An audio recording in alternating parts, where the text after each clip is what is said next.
Guys, what's going on? It's Ash here coming at you today in Raid Shadow Legends. Hopefully you guys are doing well. Today we're going to do something that we haven't done in a long time, and it really should be updated. Our list of top 10 champions in every rarity. A couple quick disclaimers before we jump into the champions. Number one is, why am I doing this again? I think it was about a year ago that I made this video. Well, there's been a lot of new champions, and at least every rarity will have champions that are either brand new to the game this year in 2020, heading into 2021, or champions that received a buff this year, of course. So we're also going to talk about, biggest snubs that I know I'm going to, listen. There's a lot of great legendary champions in this game. I can make a top 30 and still give a bunch of snubs because it depends on where you need a lot of these champions.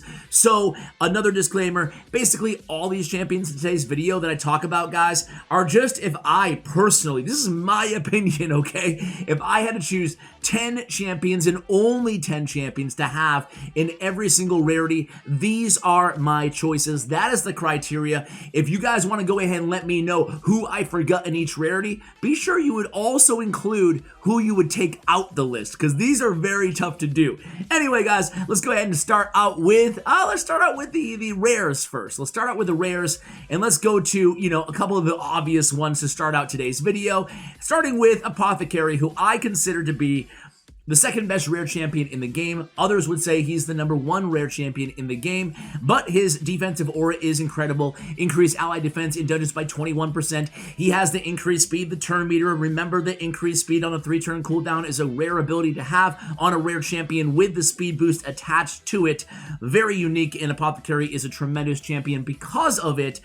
Furthermore, Apothecary has a great heal on his A2. Keep in mind, too, on the increased speed and all the buffs that we talk about in today's video, these buffs go off the total stats of these champions, not the base stats such as auras. So increased defense in dungeons by 21%. That's off their base defense, not their defense after all of their artifacts and their masteries, whereas speed is off of their total speed number. Has a heal on the A2 and on the A1, 3 times at randoms, makes him a tremendous champion for Fire Knight in pretty much every other dungeon and in the arena speed farming that you could ask for inside the game. The next one I want to talk about is also a high elf, so we'll just stay right here in Relictender.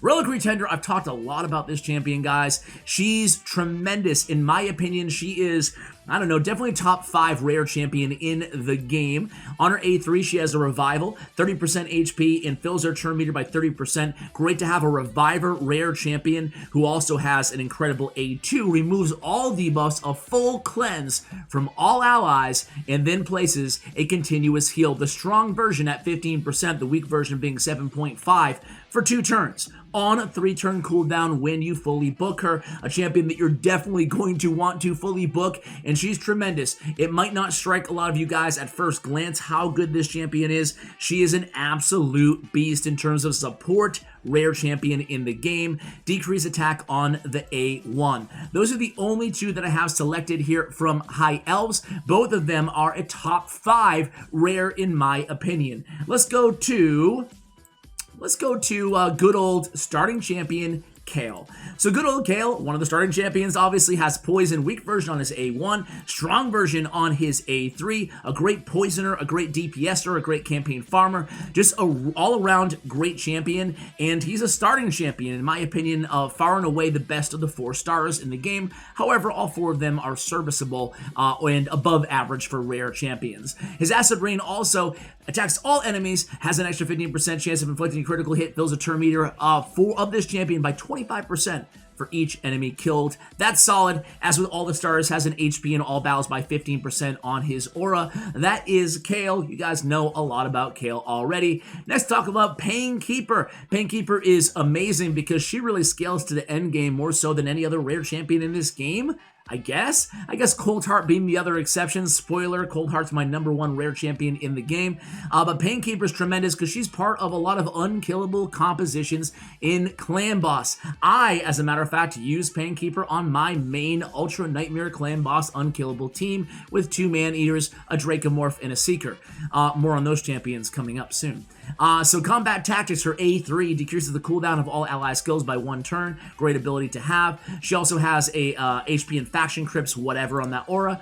Attacks all enemies and heals all allies by 15% of this champion's max HP. We've said it many times here on the channel before, but champions that do a heal based on their max HP, especially support champions like Painkeeper, well, any healer, I guess, for the most part, you're going to want to consider putting them in a shield set. So put your Painkeeper in a shield set and watch, you'll get instant dungeon progression or anywhere that you're struggling in the game. I used her in Faction Wars level 21 for the 3 stars in Dark Elves. Also has a turn meter fill on her A1. That is Painkeeper. Let's talk about one of the new rare champions in the game. And you guys know I am a big fan of this dude. I've talked about him quite a bit, and is Draconis.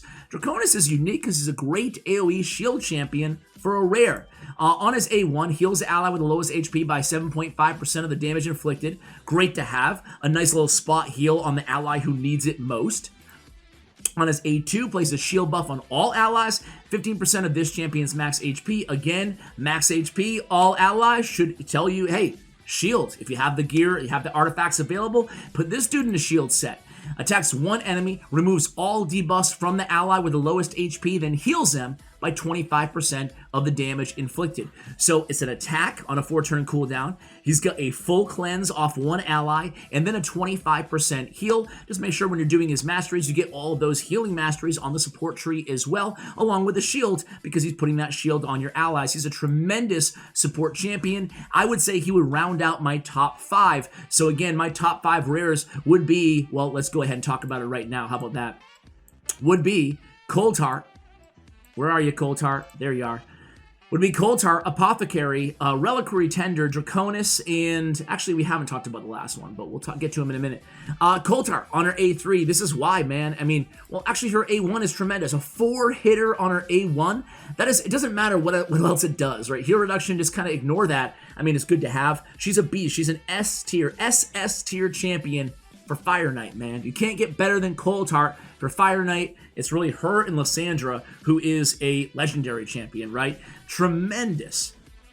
4-hitter on A1 is going to help out tremendously against the shield, and then boom, when the shield's down, does like 500,000 damage.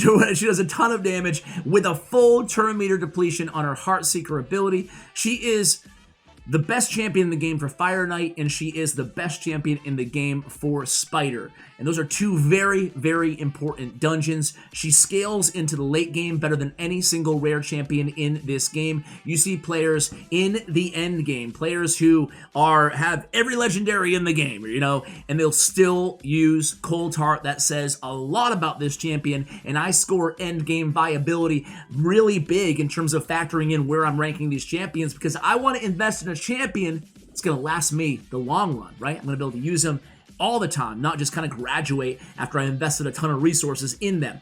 Also has an AoE poison if they're under heal reduction on the A2, Art of Pain on the 3-turn cooldown, an AoE attack, decreased accuracy. It's a solid ability to kind of round out Coldheart's kit.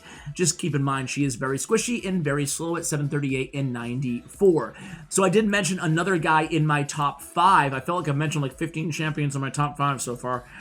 Ogren Tribe, that's right, it's Bellower. Bellower with an AoE attack on every single ability in his kit, targeting every single enemy, has a decreased attack, decreased defense, weak versions on his A3.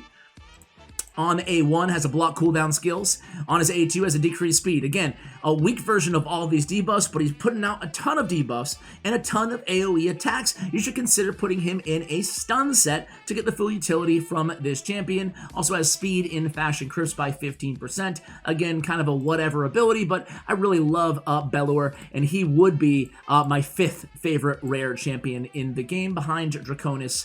I think he's just a tremendous champion. Now let's talk about a champion that you guys know, longtime viewers, I'm a huge fan of this dude. Doomscreech, I feel like, is the most underrated rare champion. That depends, I guess, on how you feel about Draconis, but Doomscreech is a beast, right? He has Fashion Crypt HP, kind of whatever, but check out the Shelter ability. It's an AoE attack, and then plays a shield buff equal to 30% max HP on this champion for 2 turns. Damage increases according to this champion's current HP, and take note that his damage is based off of HP as well. well on an AoE attack. That's really good to have. And his HP is very high for a rare champion, over 20,000 HP as a base. Scales very well. Want to make sure you're putting HP percentage gear on this champion. Warning Screech is his big money ability on his A2. Fills the turn meter of all allies by 30%. Places in the strong version of increased defense on all allies by 2 turns on a 3-turn cooldown. That's incredible. That's incredible. A 30% turn meter boost with the strong version of increased defense is, I think, next to it's Boon of Speed, it's Heartseeker, and it's Warning Screech in terms of the best rare abilities in the game. Doomscreech deserves a huge nod for Warning Screech. Incredible ability. And then has a decreased accuracy on the A1. So that is Doomscreech, guys. I just absolutely love this champion, man. He's a beast. He is really a beast. Not Stitch Beast, my bad. Let's go to the next one here. It's going to be a dwarf champion. And it is one of the new champions again, and it's not Dilgal, it is right above that, Avira the Alchmage. Avira the Alchmage, I've done a couple spotlight videos on him. He has a strong version of poison on his A1. On his A2, he has an AoE attack with the decreased attack, also the decreased speed on targets under poison. Again, the strong version of poison at a 45% clip of landing on the A1 is very good. On the Flask of Vitriol, on his A3, on a 4-turn cooldown, fills the turn meter of all allies by 15%, and then heals all allies by 15% of this champion's max HP. And guess what, guys? He actually puts out a decent amount of damage too. So he's kind of a support, a debuffer, and a damage dealer all in one. You'll be surprised with how much damage he puts out from the poisons alone. You put War Master Mastery, if you can get a tier 6 Mastery farmed on him, you're going to be looking really, really good. So, I've kind of just gone through haphazardly here. These are kind of the bottom 5 of my favorite rare champions that we're talking about. And I think I'm only missing 2 right now. One of them is going to be a Barbarian, and that is none other than War Maiden. War Maiden is very unique. I would give her the reward for maybe the 4th best rare ability. I don't know. Reliquary Tender's Watch is really good too. Anyway, Crumbling Blast attacks all enemy and has a 100% chance of landing the strong version of decreased defense on a 3-turn cooldown for 2 turns. Everything that you're looking for in a debuffer. She is the best rare, most consistent rare debuffer in the game, provided that you're not going against Spirit Affinity. So not very helpful in, say, Ice Golem, but everywhere else she's solid. In the arena as well. Attacks one enemy, has an increased attack if the attack is critical on, or excuse me, an extra attack if the attack is critical on the A2, and attacks one enemy, has a chance of placing the weak version of poison on the A1. So that is War Maiden here. And then last but not least on our rares is going to be Felhound, not Houndspawn and all the other hounds here, but Felhound, Void Affinity champion. He is one of the best campaign farmer champions in the game with an AoE attack and the decreased speed on the A1. Make sure you notice that his speed is pretty low there at 92, so give him at least 10 speed and then put him in attack percentage boots as well. Does Felhound wear boots? I don't know. Either way, though, he's going to be a fantastic campaign farmer. Also great in Fire Knight because of the reflect damage. Also has a continuous heal. A great ability on a 2-turn cooldown. That's partially what makes it so great on Flameborn Vigor on his A2. Also has a block damage buff on any ally for 1 turn, kind of rounding out his kit. In Deflect on his A3. Defense and Fashion crits by 19%. So who is my snub here in the rare category, guys? I think my biggest snub is probably Frozen Banshee. The reason I did not include Frozen Banshee is because she's a tremendous champion for Clan Boss, a pretty good champion for slow-moving Dragon's Lair teams, but I think her overall versatility, and I feel like they're adding more and more champions that also have poison sensitivity, making her a little bit less special, but you could definitely argue that she could take the spot of, say, a Felhound, or maybe even a, I don't know, can't get rid of Doomscreech. I don't know, Avira?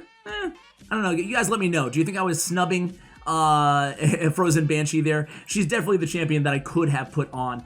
Let's go ahead and move on to the epic category here, guys. And let's go to my #1 epic inside the entire game, Stag Knight. I really think that Stag Knight, you guys know I've been high on this dude since the day he was released in the game. He has a very simple kit, very effective. High HP, high speed, 107. Very nice to see. Increased accuracy every time they resist anytime an enemy resists one of their debuffs. On the A2, 3-turn cooldown, 95% of landings, so grab the sniper mastery from him so you get it to a consistent 100%, right?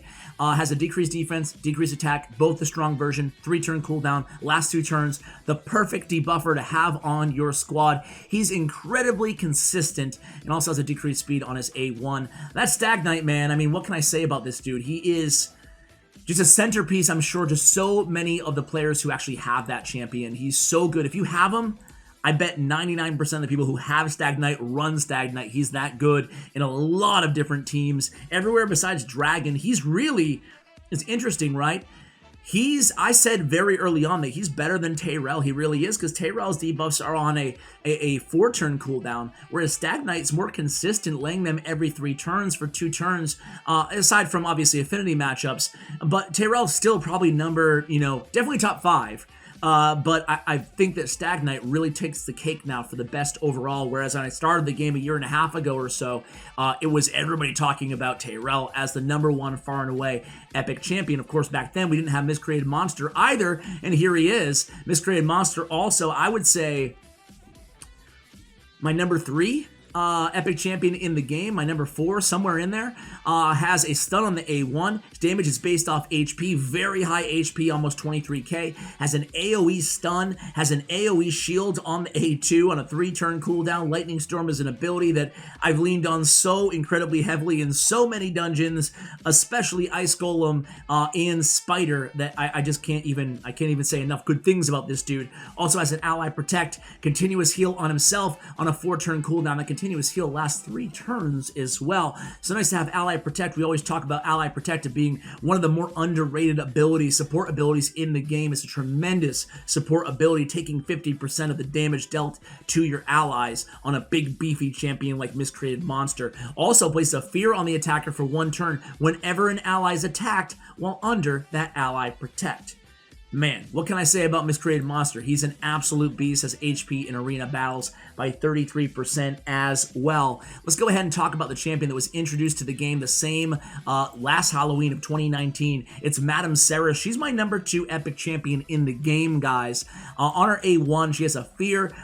On her A2, she has a great ability, steals random buffs, has a 50% chance to steal on an AoE attack, and then places a block debuffs on all allies for 2 turns if any buff is stolen. Places True Fear debuff for 1 turn on enemies who have buffs stolen.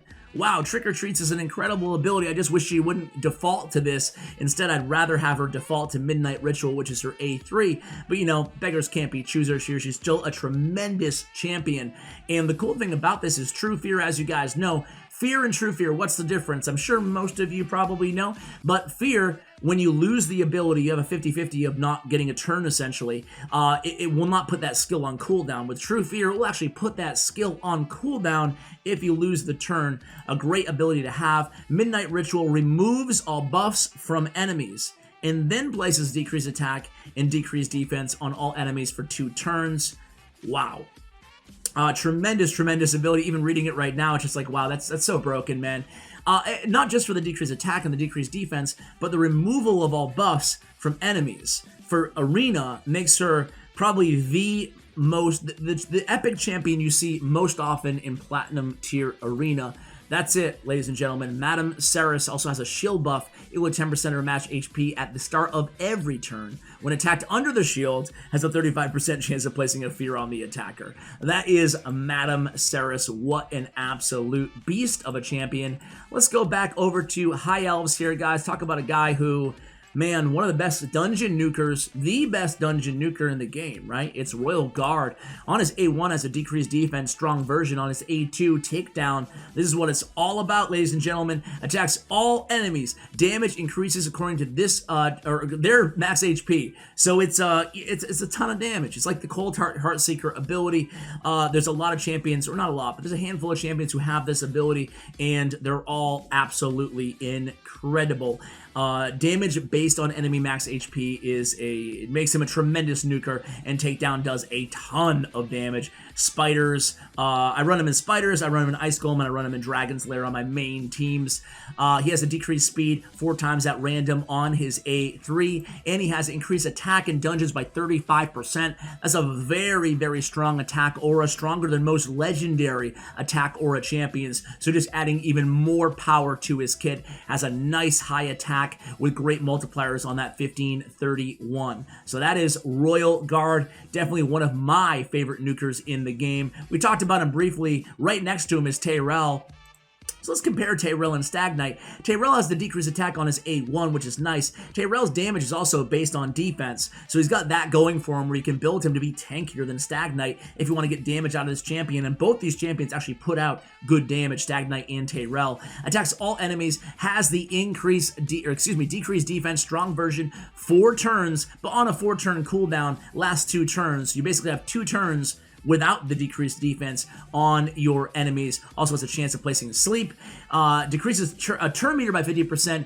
If the attack depletes the turn meter, it will place a stun debuff for 2 turns. So again, a stun and turn meter decrease on preemptive strike, a great ability if you want that to land. Obviously, if you want any of his debuffs to land, make sure you build out your Tyrells with very, very high accuracy. Another thing that Tyrell has that Stag Knight does not have, so you can definitely make a case for Tyrell over Stag Knight, is the aura. Increase allied defense in all battles by 25%. Of course, a lot of people with the decreased attack on the A1 and that aura run him in Clan Boss. Can't say the same about Stag Knight. So again, just depends on what you need, as is the conversation when we talk about a lot of these champions in today's video. So a lot of honorable mentions here in a lot of these categories. I'm kind of seeing a lot of champions that I really love too, that I'm like, ooh, I wish I could have included then.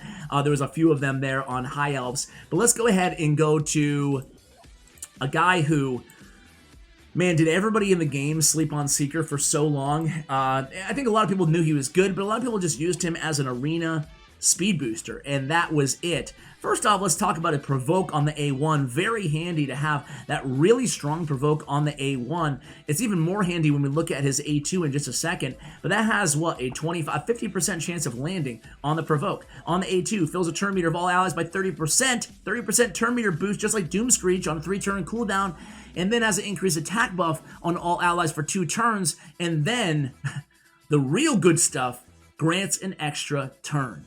That's money. That's money in the bank. Every time he uses Tailwind on a 3-turn cooldown when booked, it's basically going to take an extra turn and put it on a 2-turn cooldown. Then he can go into the provokes. Incredible. And his passive Dark Blood is great too. Heals his champion by 20% HP and places a strong version of increased defense buff on all allies for 2 turns when he's hit with a critical hit. What a tremendous champion in the game, Seeker. A lot of people running him now in Dungeons, Arena, obviously, and in Clan Boss. As I mentioned earlier, he is on my main Clan Boss team. Let's talk about one of the new champions here in Dark Elves, and it is Kaden. So Kaden took the spot of Mausoleum Mage on my list, and I know a lot of people are going to be like, dude, that's messed up. Because Mausoleum Mage is a great champion. He is going to be, spoiler, he's going to be my snub on today's list. And again, I think that most of you will say he probably belongs on the list over Kaden. But again, at the end of the day, it's subjective, it's opinion-based, and I would rather have Kaden. I just like Kaden. So on his A1, he has a Provoke debuff. He doesn't have quite the chance that a Seeker does, but he does have a 30% chance of landing that. On his A2, an AoE attack with a decreased attack. That's at a 100% chance of landing on all enemies. Decrease attack on a 3-turn cooldown for 2 turns is really important to have on your team, especially for progression in this game. And then he has just one of the better, I think he might have the best revival of all epic champions in the game. You could argue that Cardinal maybe has one that's similar, not similar, but serves different utility. This is not an AoE revival with a full turn meter, which is really nice and handy to have in Cardinal, but this is more applicable in dungeons, for example.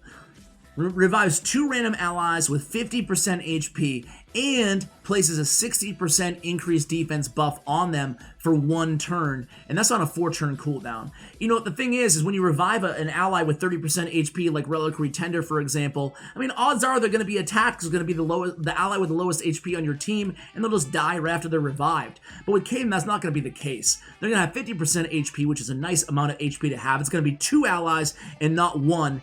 And 60% increased defense is just what you need to actually keep them alive once they're revived. I think this revive, Favor of the Chamber, is one of the best, if not the best, again, abilities in Epic Champions in terms of revivals. And the increased attack on the decreased attack, on the AoE, I think that's tremendous as well. I just am a big fan of this champion, Maiden. I don't think he necessarily gets the love he deserves. Kind of like Stag Knight when he's introduced to the game. A lot of people kind of slept on him for a while. I think the same might be the case with Maiden. I really do love that champion. Do any of you guys use Maiden? Let me know in the comments below if you do.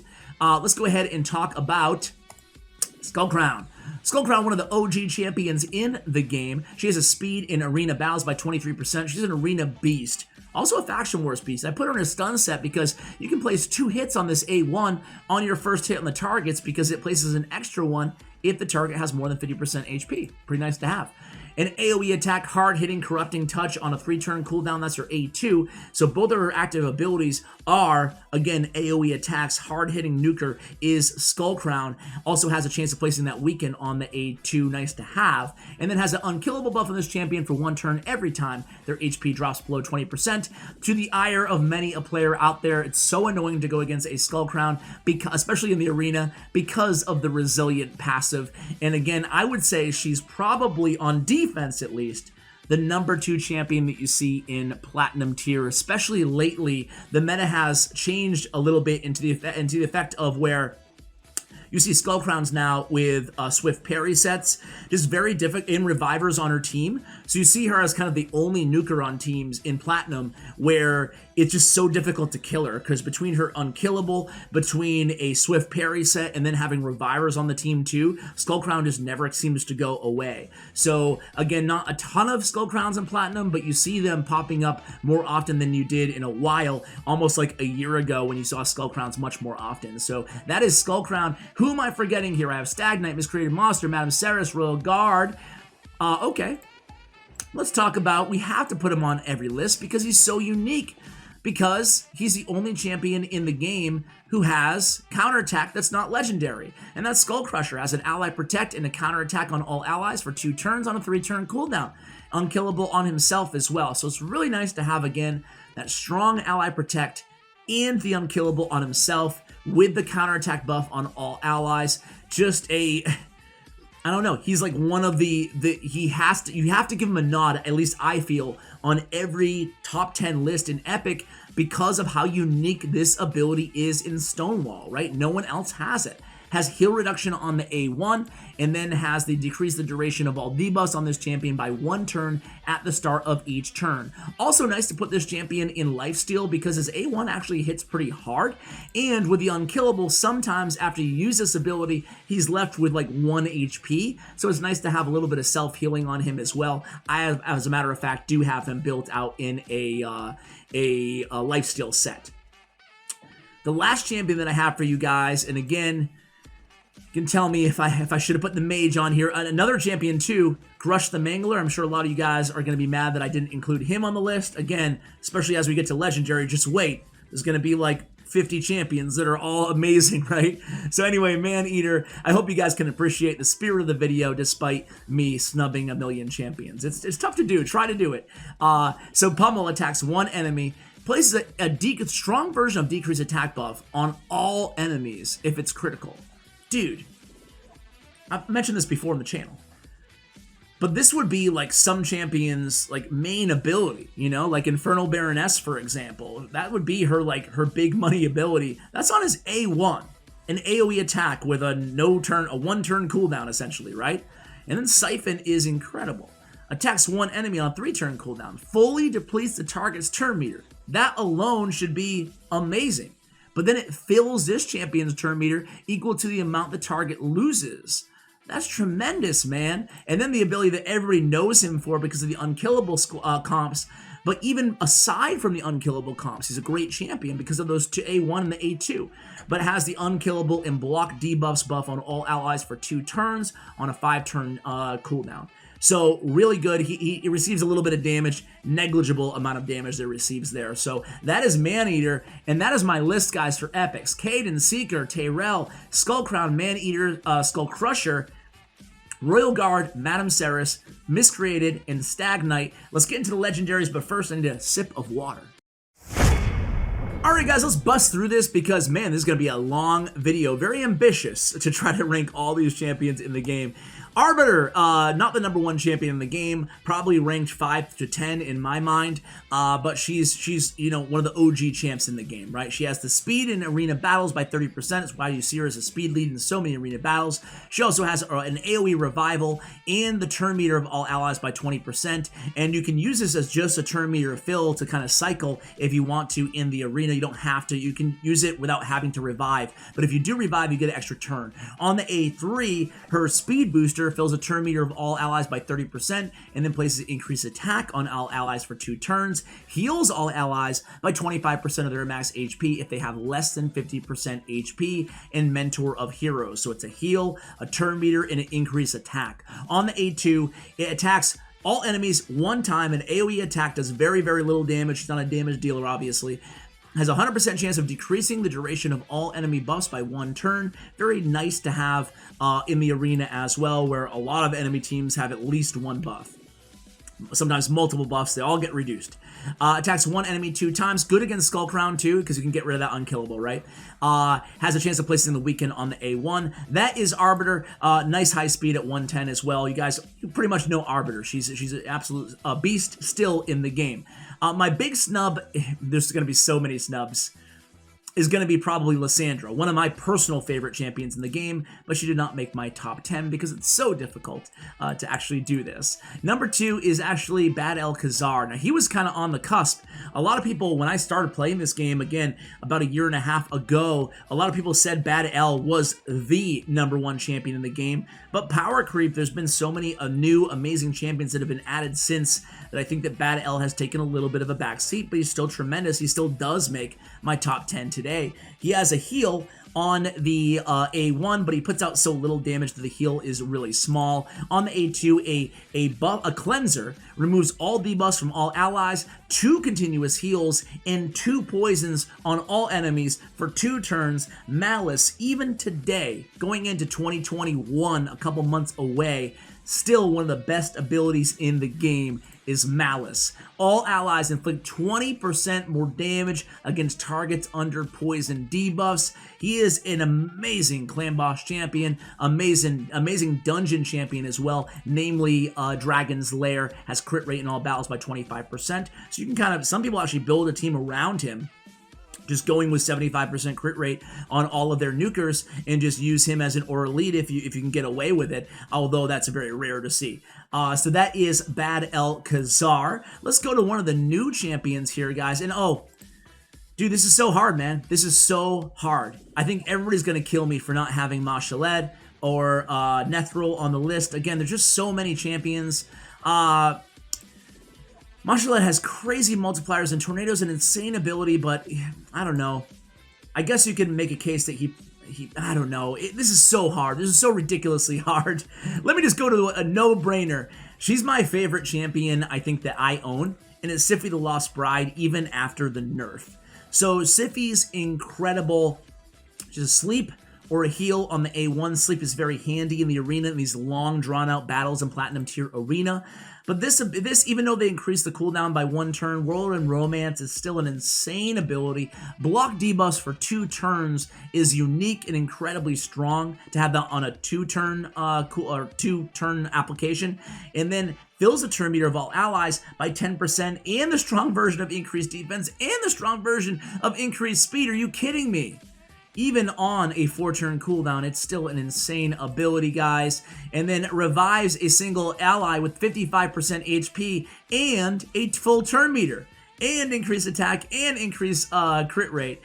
Just tremendous revival in Love Beyond Death as well. Also has a passive, heals each ally by 10% of their max HP at the start of their turn, has a 40% chance of removing freeze that can be booked up to 50, and fear debuffs from each ally at the start of their turn. Wow, man, even the passive is OP on this champion, and has one of the better resists in the game at 80 in all battles. I think that Razin has 90 and Lydia now has 100 resist in all battles. But of course, Sify the Lost Bride also has one of the highest speeds in the game at 114. Wow, dude, Sify the Lost Bride, what an absolute beast of a champion, man. She is incredible. We're gonna cheat and say it's a tie, because I can't leave Mashalid off the list, guys. With the Leech, increased speed, increased crit damage, fear, True Fear, and a Leech on all enemies for 2 turns, and then grants an extra turn on a 3-turn cooldown. Are you kidding me? His A1 Bloodsucker actually hits very hard as well, and then Open Wounds is a great ability, hard-hitting ability as well. So we'll say he's a tie, okay? This is the champion that I probably should have left off, but it's a recency bias, and I also really want to own her. She's a... I just love the way she... Look at the size of this shield, man! Like, what the heck?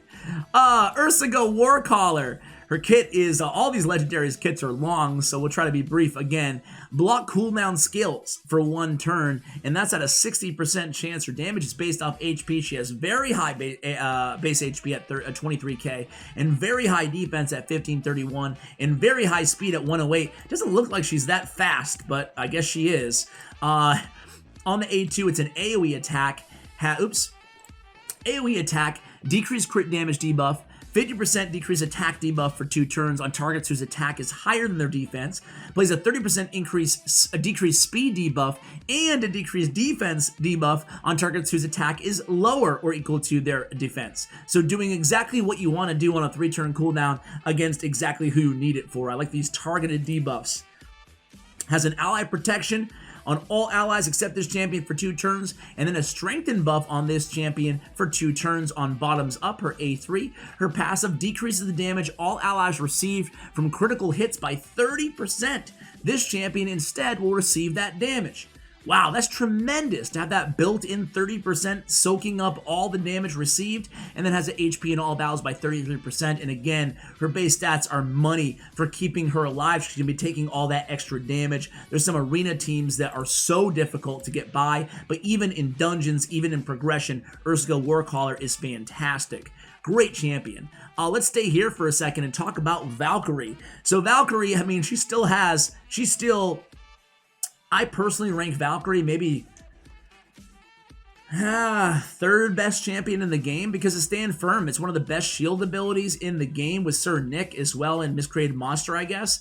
And it also has a pretty hard-hitting AoE attack, and it has counterattack on all allies. Her base defense is so high at almost 1600. Her speed is on point at 104, and Valkyrie's just tremendously. Decreased turn meter 10% on each hit on her A1, and then her passive Jealousy is a pain, especially in the arena. This champion's turn meter will be increased by 10% each time an enemy champion places a buff. Enemy champions will have their turn meter decrease by 10% for each buff they receive. The Jealousy passive is insane. I love that passive on her kit as well. And then allied defense and fashion crisp by 33%. So that is Valkyrie. Definitely belongs on our list as well. Let's go ahead and go to another champion who actually received a nerf. But I still think he's... I don't know. Definitely top 5 champion. I don't know where I'm going to rank him, but he's my top 5 without a doubt. So they nerfed his A1, but it still does a tremendous amount of damage with a surplus damage on Seeping Pain. On his Poison Jaws, 4 times at random, each hit 4 strong versions of poison on a 3-turn cooldown on Poison Jaws. Makes him a damage beast. And then has a weaken and a decreased defense on all enemies for 2 turns on a 3-turn cooldown. So he's an amazing poison layer on his A2. He's an amazing debuffer on his A3, and he's doing tremendous just single target damage and actually multiple target damage on his A1. We're talking about killing, 1, 2, or even 3 champions inside any dungeon with Seeping Pain. Tremendous champion. Look at his base attack, 1520. That's the reason for his very high damage, one of the reasons, along with great multipliers. So Dracomorph is still just an incredible champion in the game. Krisk is one of the other, I think this is 4 out of the top 5 champions we're talking about here. Krisk the Ageless, definitely a top 5 champion in the game. I was so lucky enough to pull him, and I'll tell you what, man, this guy is insane. Insane. I am so shocked they did not nerf this champion in the champion rebalancing. He's so good. Has a decreased speed, strong version at a 50% rate on his A1, an AoE attack. On his A2, another AoE attack, ally protection on all allies except this champion, 2 continuous heals on him for 1 turn. That's a huge heal on him the next turn. And increases duration of all ally buffs by 1 turn. All of this on a 3-turn cooldown. It gets better. Invincible Shell, a provoke debuff on all enemies for 1 turn. Increased defense on this champion for 2 turns. Increased speed on all allies except this champion for 2 turns on a 3-turn cooldown. That's Krisk the Ageless. Are you kidding me? At the start of each round, including in the arena before anybody goes, places a shield buff on all allies for 2 turns, equal to 50% of this champion's max HP. Has a 75% chance of placing a decreased defense debuff and a 50% decreased attack debuff on the attacker for 1 turn when hit. Man, dude, this guy is broken. He is broken, man. Krisk the Ageless, dude. I don't know what they were thinking when they made that champion, because he is just... I don't know what to say about this guy, but he's incredible. That's what he is. All right, let's go to Demon Spawn. Let's go to Demon Spawn, talk about a champion I don't have, and that is Duchess. Duchess on the A1 has a shield buff equal to 10% of this champion's max HP for 2 turns on this champion and the ally with the lowest HP. Nice to have in her kit. On the A2, an increased attack and a block debuffs buff on all allies for 2 turns. A perfect veil buff on all allies except this champion for 2 turns. This Shroud of Souls is so annoying to face in the arena, but it's also helpful, obviously, everywhere in the game in terms of progression. Protection and progression. Spectral Rebirth, her annoying, they were gonna nerf this by 1 cooldown and they decided not to at the last second. 4-turn cooldown revives all dead allies with 75% HP, puts a veil buff on all allies except this champion for 1 turn. Continuous heal buff on all allies for 2 turns. That's a strong version of continuous heal. She's my most wanted non-void champion in the game. Decreases the damage taken by allies from AoE attacks by 25% as well. Damn. Is there anything she doesn't do? God, just reading her kit makes me jealous that I don't have her. Let's talk about a champion that was just released in the game, and she is a Dark Elf. There she is. Oh, not Visix. Lydia the Death Siren. Lydia the Death Siren, I actually put like right on the cusp of... She's a beast in the arena, especially arena offense, but I think that she's not... She's the faction war champion that you can't pull from shards. I have her. I played with her a ton. I've tried her on tons of different builds. She's a tremendous, tremendous champion. But I don't think she's the best in the game. I think I'd rather have Krisk over her. I mean, I'd rather have her over anybody in the game, only because of how rare she is to get, right? But aside from that, I think I'd rather have, you know, a couple of the other champions you talked about. Anyway, on the A1, it's a long kit. I'm not going to read through it all. She basically has a fear. 100% chance of landing a fear and increasing duration of poison sensitivity. And anytime an ally is frozen or stunned or feared or true feared, she's going to go ahead and do this multiple times for each ally who gets those debuffs. On the A2, she has an AoE attack, not super hard hitting, but an AoE attack nonetheless. Has a decreased defense, a weaken on all enemies, and then a strengthen and increased speed on all allies, and that's a 3-turn cooldown. On another 3-turn cooldown, Nullification has a poison sensitivity on the first hit, has a block buffs and a block cooldown skills on the second hit. So again, insane, and then her passive is really what makes her incredibly unique, and it denies enemy revive attempts every 7 turns. Instead, it will revive either herself if she's dead. Even if she's dead, it works. She'll get revived if they try to revive and she blocks it. Or it revives all dead allies. So Death Hold, you know, obviously an incredible ability, and she has the highest resist in arena battles by 100. There's no doubt about it. She belongs on my top 10 list. Let's go ahead and talk about, I think there's only 1 or 2 more champions left to talk about, and it's Venus. I put Venus on my list. You can make the argument that maybe Venus or maybe Ursa would be the champions that I would take. I would argue you could take out for a couple of the other beast legendaries in the game. Candrafon is another really popular champion right now. Prince Kymar. There's a bunch of them. Sir Nick, also in Sacred Order. Again, very difficult to make this, but let me know who you would kind of sub out as well. Altan's another great champion. Has a poison on the A1. On the A2, an AoE attack, again, with decreased defense and weaken. On the A3, attacks all enemies in the HP burn for 2 turns, 100% chance when booked. 75% chance when booked on a 4-turn cooldown in Burning Passion. When Cupidus is on the same team, she removes all buffs from all enemies, and then a 50% chance of granting an extra turn, not too bad to have. But again, the poison on the A1, the decreased defense and weaken on the A2 on a 3-turn, and then the HP burn on the A3 with pretty solid multipliers, considering her attack is very low, makes her a tremendous champion to have.